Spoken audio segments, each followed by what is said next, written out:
Lahat ng magkakaibigan at magkakaklase ay nagbibiruan sa isa't isa.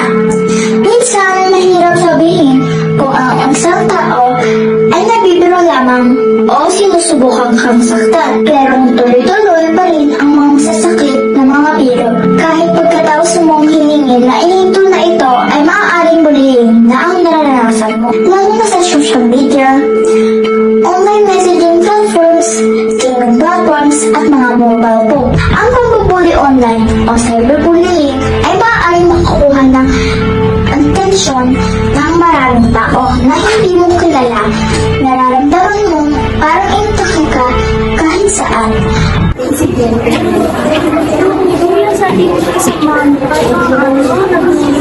Sa maling pagkakataon, nakita kong mabuli si Roger. Dito nagsimula Gawin ako niya, pre. Talino? Oo, matalino kasi. Teacher's pet yan eh. Malaki utak. Makita natin. Baka mo, pre, kuha natin dito.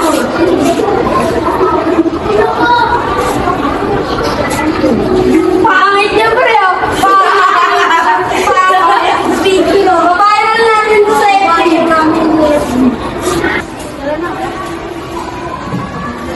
Kinakos naman eh. Comment niya. Pangit mo kasi ang talino mo. Post. Hala, ang pangit ni Roger. Post ko nga to sa Facebook. Hala, ang pangit ni Roger. Tag ko nga yung mga kaibigan kita para makita. Post. Nandito po kami para magbigay po sa inyo ng informasyon at mapala sa mga nagbubuli sa inyo online o mas kilala sa tawag na cyberbullying.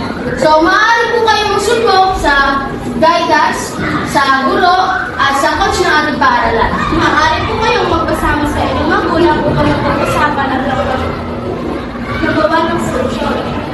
Nandito po ang aming miyembro upang magbigay ng guidance.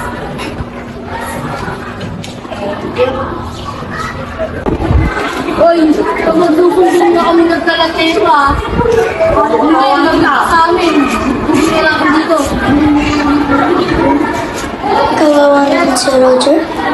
Bakit ba nila ito ginagawa sa kanya? Pinagbigay alam ko na sa aking guro ang pangyayari. Subalit, Nakakayos ng babae na to. Napakasumbongera. Papost ko nga kita. nagawa rin nilang saktan ako sa social media. Yan! Perfect! Perfect! Nakita mo ba to? Post kay Samantha? Kawawa naman. Kawawa naman. Kawawa naman si Samantha. Tigilan niyo na. Post. Ganda ko talaga. Hindi na kaya ako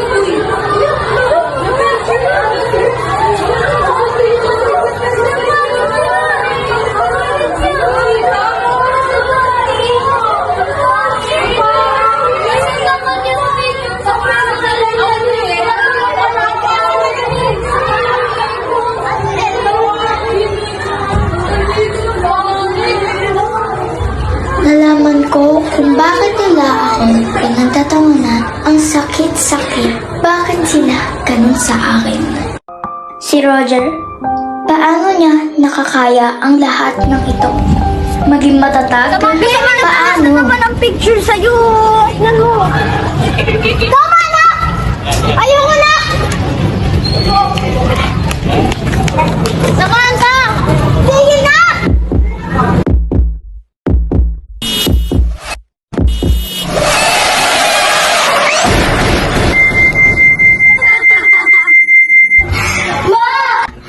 Okay ka lang ba, anak? Ma, hindi ko na kaya sa school. Bakit? Ano bang napaglinipan mo? Kasi ma, tulungan mo ako, ma.